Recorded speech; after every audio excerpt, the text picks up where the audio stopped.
Hello, second sem, subject is family law 2, that is Mohammedan law. Today's topic is origin of Mohammedan law. Law is a command which obliges person or persons to a course of conduct. কোনো একটা নির্দিষ্ট কাজ, নির্দিষ্ট course of conduct, কাজ করার পদ্ধতি, ব্যবহার যেটা মানুষ করতে বাধ্য, সেটাই হচ্ছে সেই কমেন্টটাই হচ্ছে law. আব্দুল রহিম ল বলতে বলেছেন হুকুম, that is established by a communication from God. খিতাব, কমিউনিকেশন, ঈশ্বরের কমিউনিকেশন মধ্যে দিয়ে এসছে। এখানে আমরা কিছু অ্যারাবিক ওয়ার্ডস পাবো, সেগুলোর কোথাও কোথাও দুরকম বানানো হতে পারে, ভাবার কিছু নেই। তার কারণ হচ্ছে বিভিন্ন জায়গায় অ্যারাবিক ওয়ার্ডসগুলোকে বিভিন্ন বানানে লেখা হয়। উচ্চারণ করার জন্য আমার মনে হয় যে বাংলায় লিখে নেওয়া দরকার, এক্স্যাক্টলি তুই কীভাবে উচ্চারণ করছিস, যা তাহলে গিয়ে তো লিখতে সুবিধা হবে। কোরআনিক থিওরি অনুযায়ী মোহামেডান ল, ইসলাম হচ্ছে oldest religion in the world. It was prevailing before Quran revealed. Quran সামনে আসার আগে থেকেই মোহামেডান ল ছিল। কোরআন জাস্ট এ রিভিলিয়েশন, একটা প্রকাশ। অ্যাঞ্জেল গ্যাব্রিয়েল প্রফেট মোহাম্মদের কাছে কোরআন রিভিল করেছিলেন, কোরআন এসে বলেছিলেন কোরআনের বাণী, এবং সেখান থেকে কোরআন শুরু হয়েছে। Its text are held Mohammedan to be unquestionable. কোরআনের যা বলা আছে মোহামেডানরা মনে করেন যে সেটা নিয়ে কোনো প্রশ্ন তোলা যায় না, ডিসাইসিভ, এটাই final. Quran principal basis, Quran contains also passages which are applicable to law and form the principal basis of the Shara. লয়ের অ্যাপ্লিকেশান, লয়ের বেসিস তৈরি করে, যেটা কিনা principal basis of Shara. Shara means law. লয়ের basis তৈরি করে এমন কিছু প্যাসেজও কোরআনে আছে। সাপ্লিমেন্টারি টু কোরআন, কোরআন তো বেসিক সোর্স, অরিজিন, তা বাদ দিয়েও আরও যে যে সোর্স আছে, আগেই বলেছিলাম অরিজিন বলতে যেখান থেকে সূত্রপাত শুরু সেটা অরিজিন, তা বাদ দিয়ে আরও যা যা সোর্স, তার মধ্যে আছে হাদিস, that is record of prophets actions and sayings. Prophet যা বলেছেন, যা করেছেন সেগুলোর রেকর্ড, রেকর্ড বলতে সেগুলোর ইতিহাস। হাদিস helps us to arrive at legal decision. The entire system of Muslim law has been built upon two foundation. দুটো ফাউন্ডেশনের উপর মুসলিম লয়ের সিস্টেম ডিপেন্ড করে, একটা কোরআন, একটা হাদিস। হাদিস আবার দুরকম হয়, সুন্নাহ আর হাদিস। আর একটা সাপ্লিমেন্টারি সোর্স আমরা পাই যেটাকে উর্ফ বলে। সুন্নাহ, হাদিস কি, উর্ফ কি, এগুলো আমরা আস্তে আস্তে পাবো পরে। তা সোর্সেস অফ মোহামেডান ল বলতে তাহলে জেনারেলি কোরআন, সুন্নাহ আর হাদিস, কিয়াস, কাস্টমস, জুডিশিয়াল প্রিসিডেন্ট, লেজিসলেশন, এগুলোকে বোঝানো হয়। কেউ কেউ আবার মডার্ন যারা, তারা এটাকে দুটো সোর্সে ভাগ করেছেন, এনশিয়েন্ট সোর্স, মডার্ন সোর্স। শিয়ারা মনে করে কোরআন, আহাদিস, ডিসিশনস অফ ইমাম আর কিয়াস, এই চারটেই হচ্ছে মোহামেডান লয়ের সোর্স। তা যে আমরা প্রথমে এটাকে যে সোর্সগুলো নিয়ে আলোচনা করবো, যে কোরআন, তারপরে সুন্নাহ, হাদিস, এইভাবে আমরা সোর্সগুলোকে আলোচনা করব। কোরআনে 6666, 6666 ভার্সেস আর দেয়ার। তার মধ্যে 200 ভার্সেস হচ্ছে প্রিন্সিপাল অফ ল নিয়ে রিলেটেড। ফেইথফুলি বিলিভার্স, যারা faithful believers of Mohammedan law, তারা বিশ্বাস করে যে Quran is the highest source of law, divine law, it cannot be changed.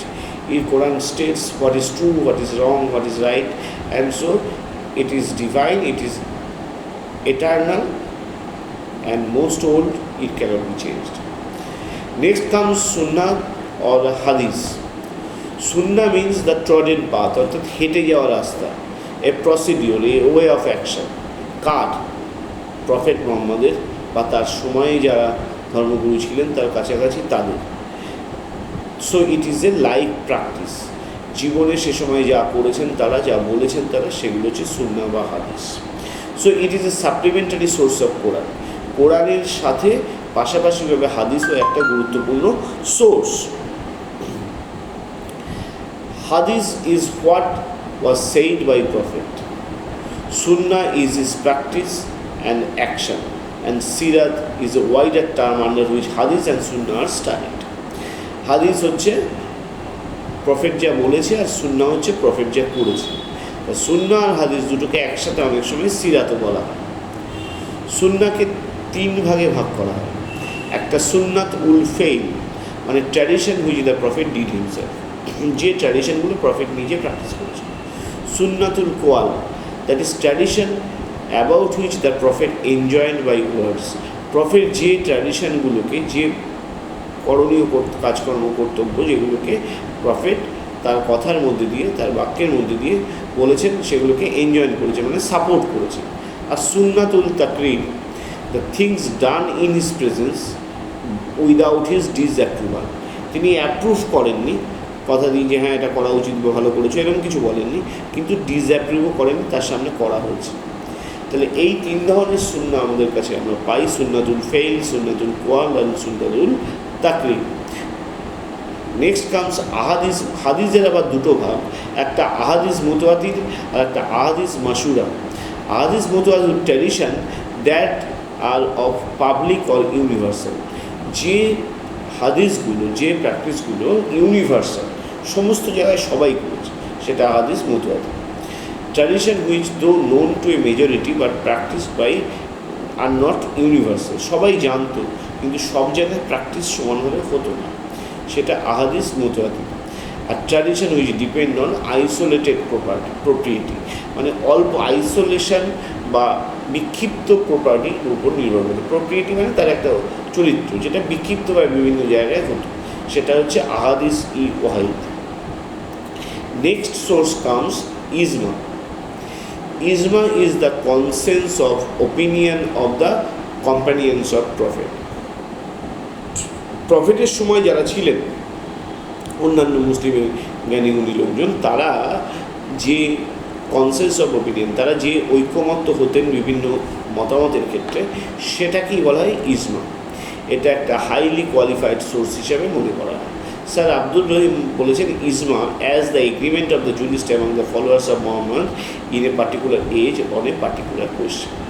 কোনো একটা সময় কোনো একটা প্রশ্ন নিয়ে সে সময়কার যারা মহামারান জুরিস্ট, তাদের যে সিদ্ধান্ত, সেটাকে বলা হচ্ছে ইজমা। So it is an important thing. Ijma derives its authority from both Quran and sunnah. Quran এবং সুন্নাহর বেসিসেই ইজমা তৈরি হয়েছে। ওখানে কোরআনে কী বলেছে, মোহাম্মদের সময় কী করা হয়েছে, এই সবগুলোকে বিচার বিশ্লেষণ করে ইজমা তৈরি হয়। So when the Quran and hadith are silent, then we may depend on ijma. ইজমা আবার বিভিন্ন রকম আছে। Ijma of the companion of the prophet, প্রফেটের সাথে সারা ছিল। ইজমা অফ জুরিস্ট আর ijma of the people. Next comes qiyas. Qiya means reasoning. Quran এই বলেছে, হাদিস এই বলেছে, there are such ijmas, so what will be done. এই ডিসিশনটা নিতেন মুসলিমের স্টলওয়ার্স, যারা বড় বড় লোকজন, তারা। সো দিস ইজ কল্ড কিয়া। The Quran, the Sunnah and the ইজমা, এইগুলোকে নিয়ে যে রিজনিং তৈরি হতো, সেটাকে বলা হয় কিয়াস। রিজনিং বলতে যে এই সিচুয়েশানে এই করা হতো, তাহলে এই সিচুয়েশানে কী করা হয়, এই হচ্ছে ব্যাপার। Application of qiyas starts when an effective cause is found and determined when the text is extended to another presumed situation. Effective cause is found, কোনো রকম এফেক্টিভ কজ পাওয়া গেল যে এটা এই হতে পারে, সেখানে determined when the text is extended to another presumed situation, যখন টেক্সট কোরআন অন্য কোনো সিচুয়েশনের কথা বলছে, তখন কিয়ার মাধ্যমে তার মধ্যে সেই দ্বন্দ্বটাকে দূর করার চেষ্টা করা হয়। Next comes urfs. A custom is a tradition passing on from one generation to another. Urf is custom, যেটা এক জেনারেশন থেকে আরেকটা জেনারেশনে যায়। Consist of pre-Islamic customs was neither confirmed or renounced by the Prophet. ইসলামের আগেও যে কাস্টমগুলো ছিল, যেগুলো প্রফেট মোহাম্মদ ডিনাইও করেননি, আবার কন্টিনিউ করতেও বলেননি, সেগুলোও কিন্তু উর্ফের মধ্যেই পড়ে। শরিয়ত অ্যাক্ট বলছে, Muslim personal law to Mohammedan abrogated custom and use in so far as these have displaced the rules of Mohammedan law. যে কাস্টমগুলো মোহামেডান কে রিপ্লেস করে, সরিয়ে দেয়, সেই কাস্টমগুলোকে বাদ দেওয়ার কথা বলেছে 16। তার মানে যেগুলো মোহামেডান লয়ের রুলের সাথে কন্ট্রাডিক্টরি নয় সেই কাস্টমগুলোকে মেনে নেওয়া যায়। এরপরে আছে জুডিশিয়াল ডিসিশন।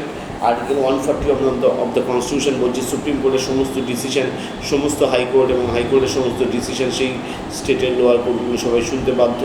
ফলে ইন্টারপ্রিটেশনের মধ্যে দিয়ে জুডিশিয়াল ডিসিশন এবং ইন্টারপ্রিটেশন বিভিন্ন ব্যাখ্যা এবং সিদ্ধান্তের মধ্যে দিয়ে মোহামেডান ল আরও সমৃদ্ধ হয়েছে। এরপরে আছে equity, justice and good conscience, যেটা মুসলিম হিন্দু লতেও ছিল। রিজনিং, জাস্টিস, সুবিচার, ইকুইটি, সাম্য। আবু হানিফার the founder of Hanafi school, Hanafi একটা সুন্নিদের মধ্যে একটা ভাগ, হানাফি স্কুল বলা হয়। তিনি কিন্তু সেখানে principal of rule of law based on analogy use করেছেন, যেটাকে মনে করা হয় যে it is a case of liberal construction, মানে লিবারাল ব্যাখ্যা। লিবারাল বলতে বোঝায় যে উদার ব্যাখ্যা দিয়েছেন, যেখানে justice, equity, good conscience apply করা হয়েছে। রুল অফ ইকুইটি প্রিভি কাউন্সিলও বিভিন্ন সময় অ্যাপ্লাই করেছে। Principal equity in Mohammedan law known as ইস্তিশান, দ্যাট ইজ জুরিস্টিক ইকুইটি। ইস্তিশান literally means approbation and may be translated as liberal construction. ইস্তিশান বলতে liberal construction, সিচুয়েশনের সাথে সামঞ্জস্য রাখার জন্য উদারভাবে যে বিশ্লেষণ করা হয় সেটাকে ইস্তিশান বলে। দ্য কোর্টস অনেক সময় applied equity, justice, good conscience. So this is another source, and last source is naturally legislation. Different acts have been enacted like Qazi's Act, Guardian Awards Act, Musliman Waqf Validating Act, Waqf Act, the Muslim Person Shariat Application Act, etc. etc. These are the different acts. So legislation is the last source of Mohammedan law. This is the first question of Family Law 2, that is source and origin of Mohammedan law. Thank you.